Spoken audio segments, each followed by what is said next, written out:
कल मैंने आपको ना पोटेंशियल एनर्जी पर पढ़ाई थी, उसी को आगे बढ़ाऊंगा। थोड़ा लेट हो रहे हैं, ज्यादा बात नहीं करेंगे आज, सीधा क्वेश्चन पर आते हैं हम।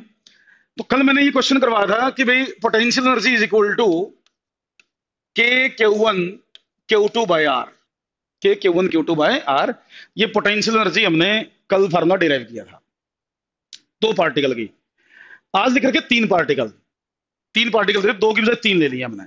तो उसी फार्मूले के बेस पर इन तीनों के सिस्टम की हम एनर्जी निकाल सकते हैं। मैं ये मान लेता हूं भी ये इक्विलेटरल ट्रायंगल है, let this is equilateral triangle. अब ये कह रहा है कि भाई इस सिस्टम की एनर्जी निकालो, इस सिस्टम की एनर्जी बतानी है हमें। बेटा देखो, जैसे तीन पार्टिकल हैं तो आपको क्या करना है, इसमें हर पार्टिकल की दूसरे पार्टिकल के साथ एक एक बार इंटरेक्शन करनी है। मतलब क्या कि जैसे मुझे एनर्जी निकालनी है तो पहले मैं Q1 और Q2 की निकाल लेता हूं, Q1 और Q2 की, दैट इज के Q1 Q2 बाय आर। इन दोनों की इंटरेक्शन करवा दो, फिर Q1 और Q3 की करवा दो, तो प्लस के Q1 Q3 बाय आर, फिर Q1 Q2 और Q3 की करवा दो, प्लस के Q2 Q3 बाय आर। तो Q1 Q2 की इंटरेक्शन होगी, Q1 Q3 की भी होगी, और Q2 और Q3 की भी होगी। तो हर एक पार्टिकल की एक एक बार जरूर आपस में टर्म इन्वॉल्व होनी चाहिए, तो वहां से आपके पास टोटल आंसर आ जाएगा। तो ये तीन टर्म आ गई, तीन चार्ज थे इसके अंदर, यहां से इसका आंसर बनेगा। ठीक है बेटा, तो ये आप इस तरीके से सोल्व कर सकते थे क्वेश्चन को। दो की तो एक ही टर्म बनी थी, तीन पार्टिकल तीन टर्म बनेगी। एक और एग्जांपल ले लेता हूं मैं, एक और एग्जांपल ले लेता हूं ताकि ये जो कर रहा हूं ये समझ में आए। और देखो भाई, इसमें मैं ये मान रहा हूं कि स्क्वायर है, ये मैं स्क्वायर मान लेता हूं, और स्क्वायर की हर एक साइड, स्क्वायर की हर एक साइड में मान लेता हूं आर है भाई, आर हर एक साइड है इसकी। ये पॉइंट ए, बी, सी और डी, ये कहते हैं चार पार्टिकल का सिस्टम है। इसकी टोटल एनर्जी बताओ कितनी होगी इस सिस्टम की एनर्जी भाई। देखो, मैं ये कह रहा हूं कि हर पार्टिकल की दूसरे पार्टिकल के साथ एक बार इंटरेक्शन होनी जरूरी है, एक एक बार इंटरेक्शन हर एक की होनी चाहिए। तो जैसे पहले ए और बी वाले की एनर्जी निकालो, ए और बी वाले की, तो वो बनेगी के क्यू क्यू बाय आर। ए और बी वाले के क्यू क्यू बाय आर। ए और बी वाले की आगे, फिर ए और सी वाले की निकालनी है, ए और सी वाले की। जब आप ए और सी वाले की निकालोगे तो ये डिस्टेंस चाहिए हमें, ये वाला डिस्टेंस, ये होगा R√2। तो ये बनेगा भाई के क्यू क्यू R√2। फिर ए और डी वाले की निकालो, ए और डी वाले की, वो बनेगी भाई k q q over are. ए और बी वाले की होगी, ए और सी वाले की होगी, ए और डी वाले की होगी। क्लियर है यहां तक? फिर निकालता हूं बी वाले की भाई। देखो, बी वाले की सबके साथ इंटरेक्शन दिखानी है, तो बी और ए निकाल चुके हैं। बी और सी वाले की, बी और सी वाले की, तो वो बनेगी भाई k q q by r, B और सी वाले की होगी। फिर बी और डी वाले की चाहिए कि हमें, बी और डी वाले की, ये होगा R√2। तो वो बढ़ेगा भाई k q Q R√2, B और डी वाले की होगी। तो बी और ए की होगी, बी और सी की होगी, बी और डी की होगी, तो उसकी भी होगी। अब बच गया सी वाला, सी और ए निकाल चुके, सी और बी निकाल चुके, बच गया कौन सा, सी और डी। तो plus k q q by r, ये सी और डी की होगी। अब डी वाले के देखें, अब डी वाले की देखो, डी और ए पहले आ लिया, डी और बी ये भी आ चुका, डी और सी अभी निकाला, तो इसका मतलब डी वाले की पहले हो चुकी सबकी, तो यही टोटल आंसर बन गया। तो यही आपका रिक्वायर्ड आंसर बनेगा, जिसमें 6 टर्म बनी है, 6 टर्म बनी टोटल। देख लो आप इसमें काउंट करके, 4 टर्म ऐसी जिसमें नीचे आर बना है, 2 टर्म ऐसी हैं जिसमें नीचे R√2 बना है। तो यहां से आंसर बनेगा आपका, टोटल 6 टर्म बनेंगे। क्लियर, समझ में आया होगा मेरे ख्याल से, तो आसान है। ये वाला पॉइंट देखो, ये थोड़ा कंसेप्चुअल पॉइंट है, ये कॉन्सेप्चुअल पॉइंट है, इसको देखो। ये देखो, एक यूनिफॉर्म इलेक्ट्रिक फील्ड दिखा रखी है हमने, uniform electric field E, uniform electric field E.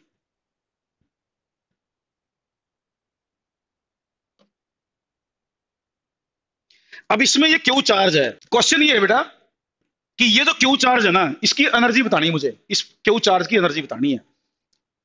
कुछ बच्चों के दिमाग में आएगा कि अकेला चार्ज है, मैंने कल कहा था भी अकेले चार्ज पार्टिकल के पास एनर्जी नहीं होती।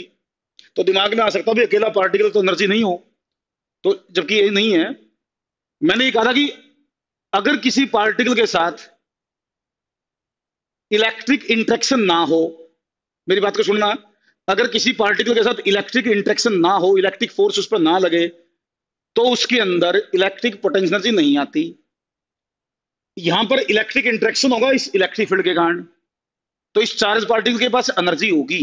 ऐसा नहीं है कि अकेला है तो एनर्जी नहीं, अकेला है ही नहीं हो, देखने में अकेला है, एक्चुअल में अकेला नहीं है यो, क्योंकि कोई ना कोई चार्ज तो ऐसा है ना जिसने ये इलेक्ट्रिक फील्ड प्रोड्यूस की होगी। तो ये चार्ज अकेला मत समझना, ये किसी दूसरे चार्ज की इलेक्ट्रिक फील्ड में है, तभी तो ये इलेक्ट्रिक फील्ड आई है।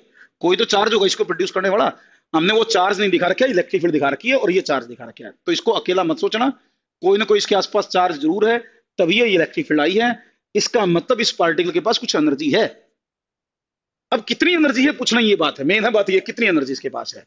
तो मैं जैसे इस पॉइंट का नाम ए रख लूं, लेट इस पॉइंट का नाम है ए, तो भाई इस चार्ज की एनर्जी होगी चार्ज इनटू पोटेंशियल ऑफ ए। यहां कुछ पोटेंशियल जरूर होगा, जब ये पॉइंट इलेक्ट्रिक फील्ड में है तो यहां कुछ पोटेंशियल है। तो इस पॉइंट का जो भी पोटेंशियल होगा, इस पॉइंट का जो भी पोटेंशियल होगा उसको 4 से मल्टीप्लाई कर दो, एनर्जी आ जाएगी। ये पॉइंट नोट कर लो, इंपॉर्टेंट पॉइंट है भाई, नोट कर लेना ये पॉइंट। कई बार अकेला चार्ज हो, कोई दूसरा चार्ज दिखा ना रखा हो, तो एनर्जी बनेगी potential into charge, potential into charge. जिस भी पॉइंट पे चार्ज रखा वहां के पोटेंशियल को 4 से मल्टीप्लाई करो, एनर्जी निकल जाएगी। बेटा आप देखो, जैसे पहले वाले क्वेश्चन में दो चार्ज, एक चार्ज था, दो चार्ज हैं, अब दो चार्ज हैं। मैं मान लेता हूं इनके बीच में आर डिस्टेंस है, आर डिस्टेंस है। ये कह रहा है भाई इन दोनों चार्ज का जो सिस्टम बन गया, इस सिस्टम की एनर्जी बताओ, इस सिस्टम की एनर्जी बताओ। मैं इस पॉइंट का नाम ए रख देता हूं, इस पॉइंट का नाम मैं बी रख देता हूं। अभी कहता है दो चार्जेस हैं, एक्सटर्नल इलेक्ट्रिक फील्ड भी है, तो what is the potential energy? तो पोटेंशियल एनर्जी बतानी है हमें इस सिस्टम की।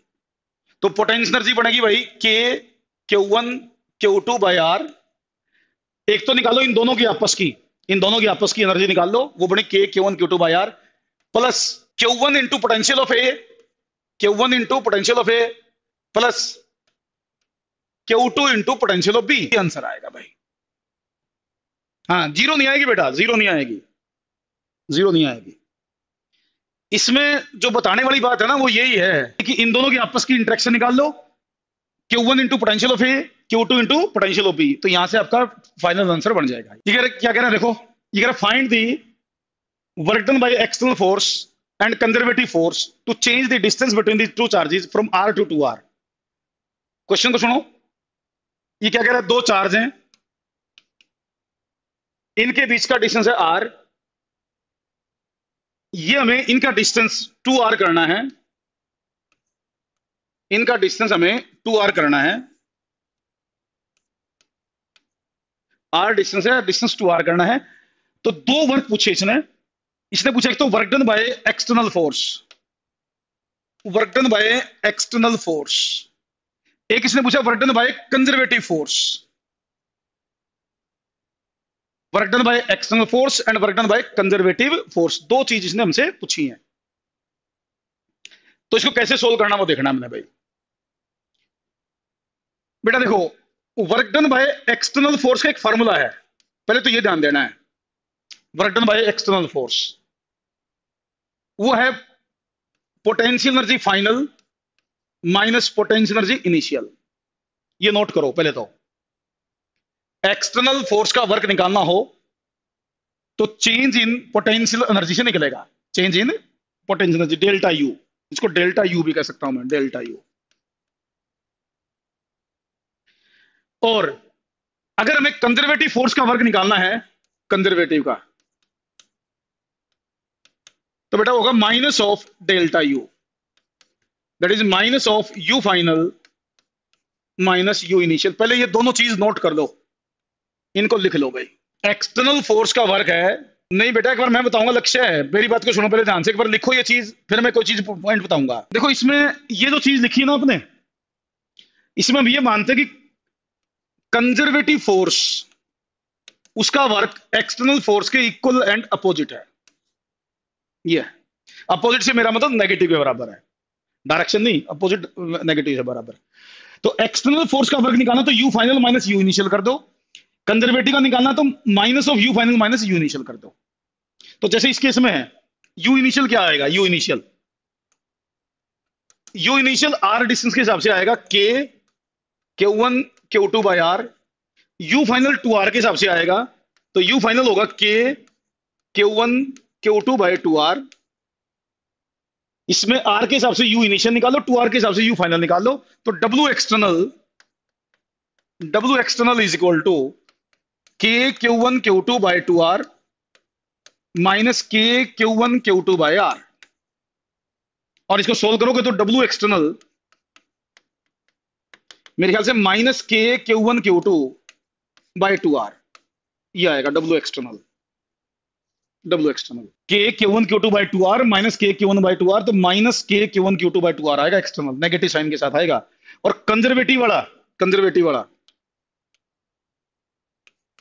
W कंजर्वेटिव वो बनेगा भाई इसका नेगेटिव का मतलब प्लस का हो जाएगा, के Q1 Q2 बाय 2R, वो प्लस का हो जाएगा, ये माइनस का हो जाएगा। बिल्कुल सही भाई। देखो इसके साथ मिला के देखो एक बार, आंसर मिलाओ अपना। पहले तो फार्मूला नोट करो, फिर आंसर देखो इसमें क्या आएगा। अब मैं इसे बताता हूं एक मेन पॉइंट, सुन लो मेरी बात को ध्यान से सुनना। देखो ज्यादातर जो क्वेश्चन है ना इस तरह के, जो वर्क डन निकालने वाले जो क्वेश्चन आते हैं, 99% क्वेश्चन जो होते हैं ना, 99% क्वेश्चन ये पूछता है, ये work done by external force. और जब ज्यादातर क्वेश्चन W एक्सटर्नल के पूछता है ना, तो वहां से एक मिसकंसेप्शन आता है हमारे को। वो मिसकंसेप्शन ये आता है कि जब जैसे ज्यादातर तो W एक्सटर्नल के पूछेगा, हम इसका यूज करके निकाल देंगे, लेकिन कुछ क्वेश्चन ऐसे आएंगे जिसमें कंजर्वेटिव फोर्स का वर्क पूछेगा हमारे से, कंजर्वेटिव का। और जैसे ही कंजर्वेटिव का वर्क पूछेंगे आपसे, आप अक्सर ये वाला आंसर निकाल देते हैं, और प्लस माइनस की गलती हो जाती है हमारी, तुरंत प्लस माइनस की गलती हो जाएगी। तो ये पॉइंट नोट कर लो कि आमतौर पर जो इस तरह के क्वेश्चन होते हैं, चार्ज के सिस्टम के अंदर चेंज करके वर्क पूछने वाले, वो एक्सटर्नल फोर्स के वर्क के बारे में बात करता है। बट जब कभी भी कंजर्वेटिव फोर्स का वर्क पूछे, तो कंजर्वेटिव फोर्स का वर्क इससे निकलेगा। कंजर्वेटिव से मेरा मतलब work done by the force of charges. जो चार्जेस आपस में फोर्स लगा रहे हैं ना, जो एक चार्ज दूसरे चार्ज में फोर्स लगा रहा है, वो इलेक्ट्रोस्टैटिक फोर्स है। और इलेक्ट्रोस्टैटिक फोर्स कंजर्वेटिव होता है, इलेक्ट्रोस्टैटिक फोर्स कंजर्वेटिव होता है, तो उसका वर्क पूछ रहा होता है ये। तो या तो बोलते हैं work done by external force, sorry conservative force, या बोलते हैं work done by electrostatic force, या बोलते हैं work done by electric force. दोबारा सुन लो, वर्क डन बाय कंजर्वेटिव बोलते, वर्क डन बाय इलेक्ट्रोस्टैटिक बोलते, work done by force of electric field बोलते। तो ये वाला निकालना है, ये प्लस माइनस का ध्यान रखना आप लोगों ने, वरना गलती हो जाएगी। वेरी गुड नीव भाई, बहुत अच्छे नीव, बहुत अच्छा। नीव ने क्वेश्चन पुट किया, बहुत ही अच्छा। नीव ने एक पॉइंट नोट किया है, बहुत ही अच्छा पॉइंट है, वो भी बताता हूं। वो इस क्वेश्चन में ना विदाउट एक्सलेरेशन बोलना था, विदाउट एक्सलेरेशन, ये भी आना चाहिए, विदाउट एक्सलेरेशन भी इस क्वेश्चन के साथ। नीव ने बहुत अच्छा पॉइंट उठाया भाई। तो देखो सुनो, इसमें भी विदाउट एक्सलेरेशन में ना, अगर विदाउट एक्सलेरेशन नहीं बोल दूं ना मैं, तो ये वाला आंसर चेंज हो जाएगा, फिर वर्क डन कम ज्यादा हो जाएगा। अगर विदाउट एक्सलेरेशन ना बोला जाए तो कम ज्यादा भी वर्क हो सकता है, क्योंकि आप जितना फोर्स लगाओगे उसके हिसाब से वर्क आएगा।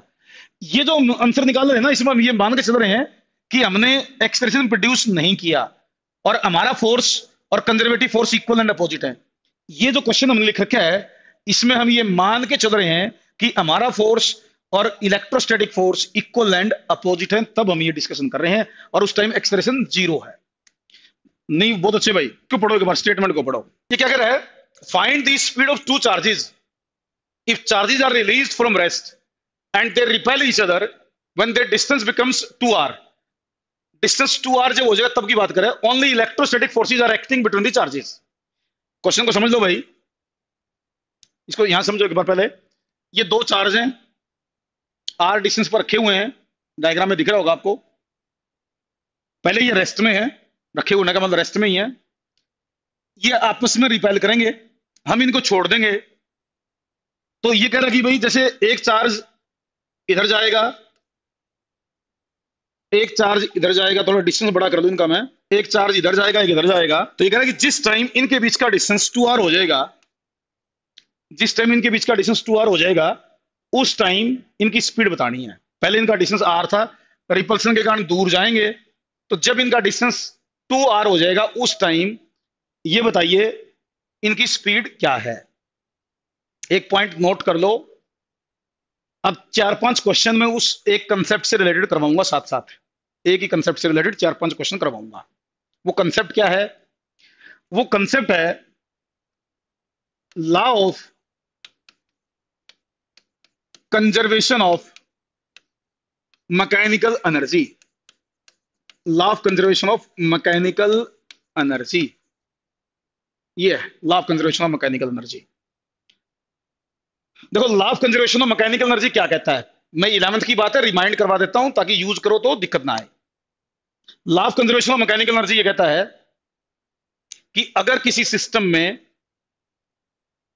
कोई डिसिपेटिव फोर्स ना लग रहे हो, डिसिपेटिव फोर्स का मतलब फ्रिक्शन है, एयर रेजिस्टेंस है, विस्कस ड्रैग है, जो फोर्सेस एनर्जी को वेस्ट करवाते हैं, अगर वो फोर्सेस सिस्टम के किसी चीज पर, किसी पार्ट पर ना लग रहे हो, तो उस सिस्टम की टोटल मैकेनिकल एनर्जी कांस्टेंट रहती है। टोटल मैकेनिकल एनर्जी कांस्टेंट रहती है, मतलब काइनेटिक एनर्जी और पोटेंशियल एनर्जी का टोटल सम कांस्टेंट रहेगा अगर सिस्टम के अंदर कोई डिसिपेटिव फोर्स ना हो। तो इसको कहते हैं law of conservation of mechanical energy. अब इसी से रिलेटेड 2-3 क्वेश्चन में लगातार करवाऊंगा, अब आपको ध्यान देना है। तो इसमें क्या होता है कि जो जितनी टोटल काइनेटिक और पोटेंशियल का सम शुरू में होता है, उतना ही पोटेंशियल और काइनेटिक का सम बाद में भी होता है। काइनेटिक और पोटेंशियल का टोटल सम इनिशियल और टोटल सम फाइनल हमेशा सेम रहता है अगर किसी सिस्टम पर कोई डिसिपेटिव फोर्स ना लगे। इसको law of conservation of mechanical energy कहते हैं। वो मैं इन क्वेश्चनों में यूज करूंगा, तो नोट करते जाना आपने। Mechanical energy will remain constant, kinetic plus potential, kinetic plus potential, kinetic plus potential का सम भाई, एक नहीं दोनों। अब देखो इसका यूज करके मैं क्वेश्चन को सोल्व कर रहा हूं भाई। आपको करना क्या होता है कि पहले सिस्टम की इनिशियल एनर्जी देख लो। देखो इनिशियल एनर्जी क्या है, यहां इनिशियल एनर्जी केवल पोटेंशियल है, काइनेटिक एनर्जी नहीं है। इसमें ग्रेविटेशनल एनर्जी नहीं लेंगे हम, ग्रेविटेशनल एनर्जी कंसीडर नहीं करेंगे, ध्यान रखना। इसीलिए बोल रखा है केवल इलेक्ट्रोस्टैटिक फोर्स लग रहे हैं, मेंशन किया हुआ केवल इलेक्ट्रोस्टैटिक फोर्स लग रहे हैं। तो इनिशियल एनर्जी है के क्यू क्यू बाय आर, के क्यू क्यू बाय आर। फिर टोटल फाइनल एनर्जी निकाल लो। फाइनल एनर्जी जो है वो है के q q by 2r plus, देखो शुरू में काइनेटिक नहीं है तो क्योंकि दोनों रेस्ट में है, बाद में काइनेटिक भी है और पोटेंशियल भी है, तो k q q by 2r plus 1/2 m v square plus 1/2 m v square. तो u final is equal to k q q by 2r plus m v square. ये फाइनल एनर्जी है, ये इनिशियल एनर्जी है। इन दोनों को equate कर दो, इन दोनों को इक्वेट कर दो, तो k q q by 2r plus m v square is equal to k q q by r। इसको इक्वेट कर दो, v निकल जाएगा यहां से। तो इक्वेशन बनी m v square is equal to k q q by r minus k q q by 2r। इसको ये लिख लो भाई, k q square by 2r, ये लिख देता हूं। मुझे v निकालना है तो v square is equal to k q square by 2rm, और v निकालना हो तो v is equal to root of k q square by 2rm। ये आंसर आ जाएगा आपका। तो ये रिक्वायर्ड आंसर बनेगा भाई आपका। टोटल एनर्जी कांस्टेंट नहीं बेटा, फिर एक बच्चा लिख रहा है टोटल एनर्जी कांस्टेंट। अरे नहीं भाई, टोटल मैकेनिकल एनर्जी कांस्टेंट भाई। मैकेनिकल में और एनर्जी में फर्क है, ये आंसर आना चाहिए। वैभव शर्मा, सौरभ, कोमल, हर्षित, जतिन, अंकित, आर्यन, नीव, लक्ष्य, याशवी, बिल्कुल सही भाई। ये देखो मैं दोबारा बताता हूं चीजें भाई, जैसे मैंने 3-4 क्वेश्चन करवाने हैं। जो मैं क्वेश्चन अब करवाने जा रहा हूं ना, इनमें 2 चीजें मेन हैं। एक तो है law of conservation of mechanical energy क्या होगा, क्या होता है और कब लगता है, मेन पॉइंट ये है। उसके लिए जितने भी मैं एग्जांपल लूंगा ना, सब एग्जांपल में मैं फ्रिक्शन वगैरह को नेग्लेक्ट करके चलूंगा। तो 3-4 एग्जांपल जो भी अगले करवाऊंगा, हर एक बार आपने initial total energy, kinetic plus potential और final total energy kinetic plus potential, वो इक्वेट करनी है हर एक क्वेश्चन में। एक तो ये ध्यान देना है। एक आपको ध्यान देना है law of conservation of linear momentum पर। Law of conservation of linear momentum याद तो होगा ना, law of conservation linear momentum. अरे भूल तो नहीं गए? Law of conservation of linear momentum पता क्या होता है? उसको भी याद दिलवा देता हूं, 11th की बात है। Law of conservation of linear momentum हमने आपको ये बताया था कि भी अगर किसी सिस्टम पर एक्सटर्नल फोर्स ना लगे, एक्सटर्नल फोर्स ना लगे, तो टोटल लीनियर मोमेंटम कंजर्व रहता है। कोई एक्सटर्नल फोर्स ना लगे तो टोटल लीनियर मोमेंटम कंजर्व रहता है। दूसरा पॉइंट ये ध्यान देना है। और law of conservation of mechanical energy के लिए कोई डिसिपेटिव फोर्स ना लगे तो टोटल मैकेनिकल एनर्जी कांस्टेंट रहती है। एक पॉइंट ये ध्यान देना है। इन दो पॉइंट से रिलेटेड सारे क्वेश्चन होंगे अपने। ये फर्क पड़ेगा, आप देखोगे। ये इसमें ना मैं मास की वैल्यू ले लेता हूं, आसान हो जाएगा काम थोड़ा सा। एक मास को एम ले लो, मासिस की वैल्यू ले रहा हूं मैं, एक एम ले लो और एक को 2m ले लो, 2m। एक m ले लो, एक 2m ले लो, एक m और एक 2m। मैं करवाता हूं इसको। वही है, डिस्टेंस r से 2r करना है और स्पीड बतानी है दोनों की स्पीड बतानी है। तो पहले तो इनिशियल टोटल एनर्जी निकाल लो भाई। Initial total energy k q by r, ये निकाल लो। फिर मान लो इनका डिस्टेंस होगा 2r, इनका डिस्टेंस 2r हो गया। q 2m m। मान लो इसकी स्पीड है v1, इसकी स्पीड है v2। ठीक, मुझे v1 v2 निकालनी है। ये थोड़ा कैलकुलेशन बेस्ड क्वेश्चन, ये बोर्ड का क्वेश्चन है। ये क्वेश्चन बोर्ड का है, बोर्ड में भी पूछा जा सकता है, सीबीएसई बोर्ड में भी। तो ये थोड़ा सा अच्छी तरह करना आप लोगों ने, क्योंकि इसमें कैलकुलेशन करवा रहा है ये उपनत है, और बोर्ड में कैलकुलेशन बेस्ड क्वेश्चन आते हैं, तो थोड़ा सा ध्यान से करना इस चीज को। तो अब ये कहता है v1 v2 बताओ। बेटा इसमें मेरे को दो कंजर्वेशन करनी पड़ेंगी। कंजर्वेशन ऑफ मैकेनिकल एनर्जी भी करना पड़ेगा और कंजर्वेशन ऑफ मोमेंटम भी करना पड़ेगा मुझे। कंजर्वेशन ऑफ मैकेनिकल एनर्जी भी और कंजर्वेशन ऑफ मोमेंटम भी, ये ध्यान देना मुझे। देखो भाई, मोमेंटम, पहले मैं मोमेंटम कंजर्व कर लेता हूं भाई। शुरू में दोनों मासिस रेस्ट में है, तो अगर दोनों मासिस में रेस्ट में है तो इनिशियल मोमेंटम 0 है, इनिशियल मोमेंटम 0 है। फाइनल मोमेंटम उन दोनों के पास है, बट इनिशियल मोमेंटम अगर 0 है तो फाइनल मोमेंटम भी 0 होना चाहिए। इनिशियल मोमेंटम 0 है तो फाइनल मोमेंटम भी 0 होना चाहिए। तो फाइनल मोमेंटम कितना है? वो है mv1 माइनस 2mv2। इसका मोमेंटम इधर है, इसका मोमेंटम इधर है, तो इनिशियल और फाइनल मोमेंटम इक्वेट करो। तो भाई mv1 minus 2mv2 is equal to 0, क्योंकि इनिशियल 0 था। तो mv1 is equal to 2mv2, m से m कट गया तो v1 is equal to 2v2, v1 2v2 के बराबर आ गया। अब v1 और v2 का रिलेशन निकाल दिया मैंने। मेरा काम है इन दोनों की वैल्यू निकालना, v1 भी निकालना और v2 भी निकालना, दोनों अलग अलग निकालने मुझे। मोमेंटम कंजर्व करके मुझे v1 v2 का आपस का रिलेशन पता चल गया। अब मैं एनर्जी को कंजर्व करता हूं, मैकेनिकल एनर्जी को।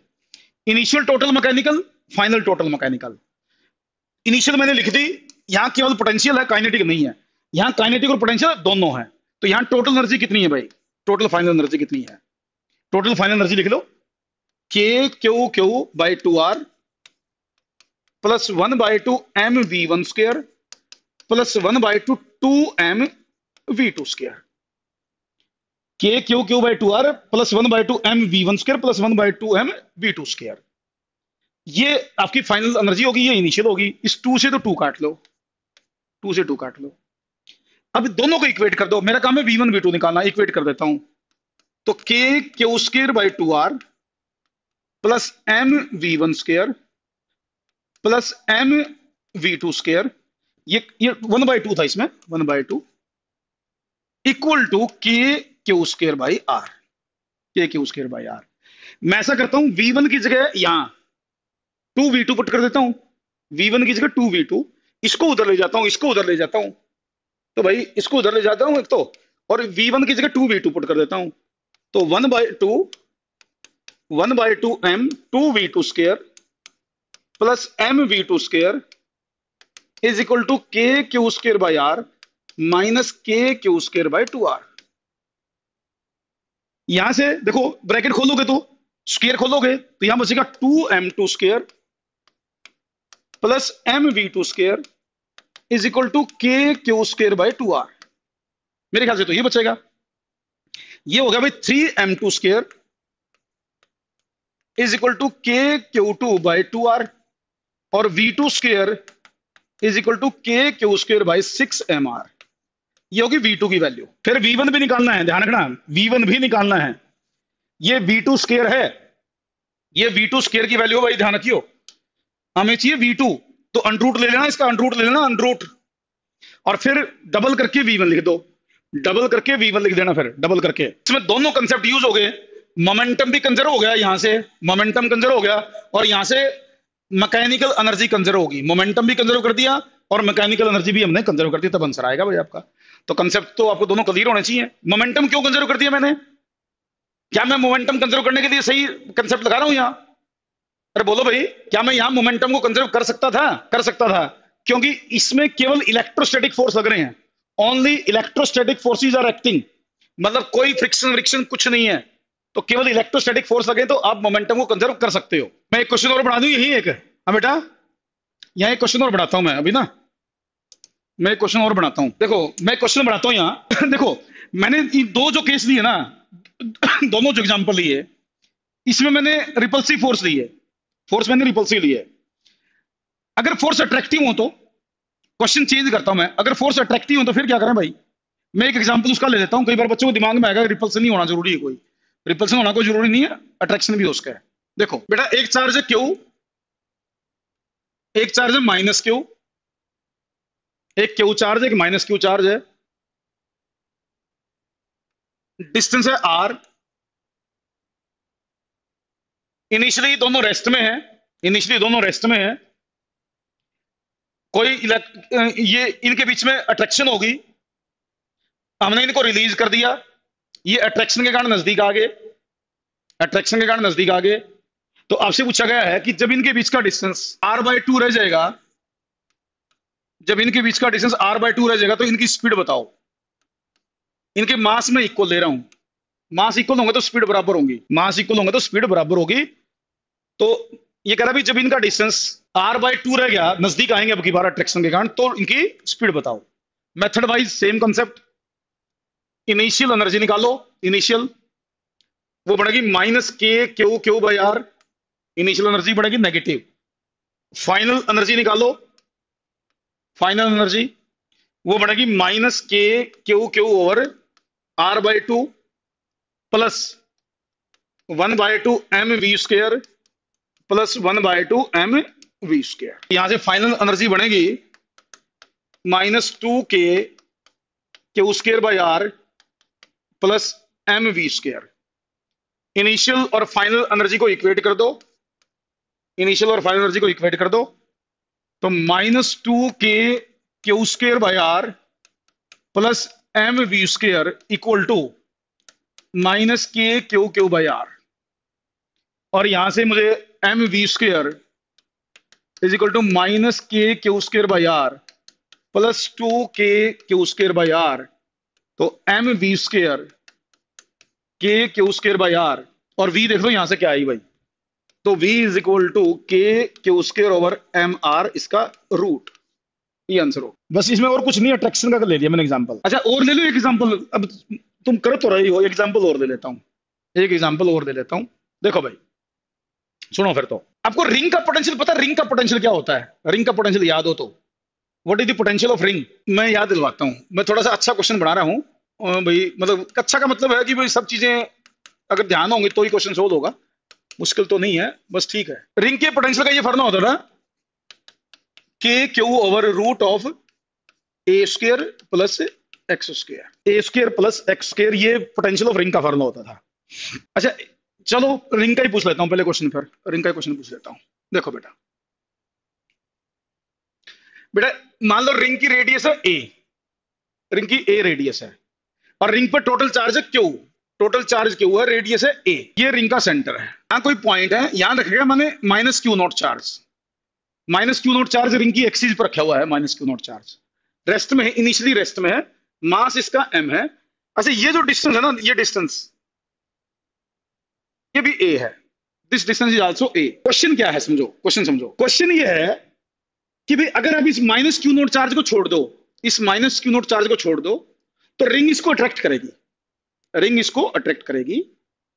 आपसे ये पूछा गया भी जब ये चार्ज रिंग के सेंटर पर आएगा, जब ये चार्ज यहां से चल के रिंग के सेंटर पर आएगा तो इसकी स्पीड बताओ। यहां चार्ज रखा हुआ है माइनस क्यू नोट, रिंग इसको अट्रैक्ट करेगी, मैं इस चार्ज को छोड़ दूंगा तो ये रिंग के सेंटर की तरफ आएगा, तो जब ये रिंग के सेंटर पे पहुंच जाएगा तब इसकी स्पीड बतानी है। और केवल इलेक्ट्रोस्टैटिक फोर्स मान के चलने हैं, आपने कोई और दूसरा फोर्स नहीं लग रहा। तो आपसे पूछे भी स्पीड बता दो, बता देंगे, कोई बड़ी चीज नहीं, सेम क्वेश्चन है, कॉन्सेप्ट वाइज सेम क्वेश्चन है।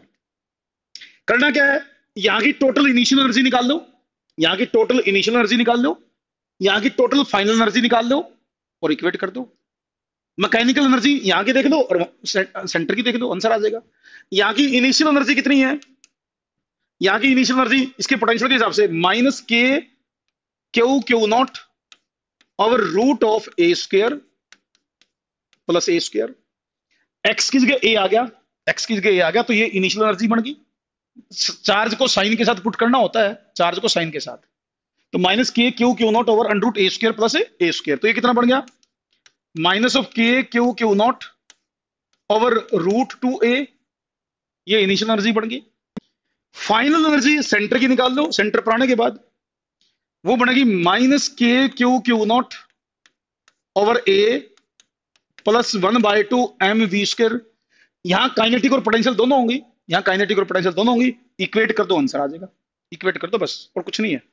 Final energy is equal to initial total energy, तो यहां से आंसर आएगा भाई minus k q q not over a plus 1/2 m v square is equal to minus k q q not over root two a. तो यहां से answer आएगा बेटा 1/2 m v square is equal to minus k q q not over root two a plus k q q not over ए। कर दो solve, zero नहीं आएगी, same answer नहीं है भाई। ये घर के लिए क्वेश्चन नोट करो, ये क्वेश्चन घर के लिए नोट करो। अच्छा, इसमें ना जैसे न्यूक्लियस की बात कर रहा होगा, ये न्यूक्लियस, न्यूक्लियस जो है ना, न्यूक्लियस, इसका charge Ze, Z atomic number Ze ले लेना, न्यूक्लियस का चार्ज Ze ले लेना, न्यूक्लियस का चार्ज Ze, न्यूक्लियस का चार्ज Ze ले लेना। Z एटॉमिक नंबर को रिप्रेजेंट कर रहा है, Z रिप्रेजेंट्स एटॉमिक नंबर। देख लेता हूं एक क्वेश्चन और, अगर ये कर सको ना, ये देखना एक बार, ये क्वेश्चन देखना, एक और दो दे देता हूं, दो दे देता हूं, नोट कर लो इसको भी, इस क्वेश्चन को भी नोट कर लो। ओके बेटा, okay, bye bye, take care.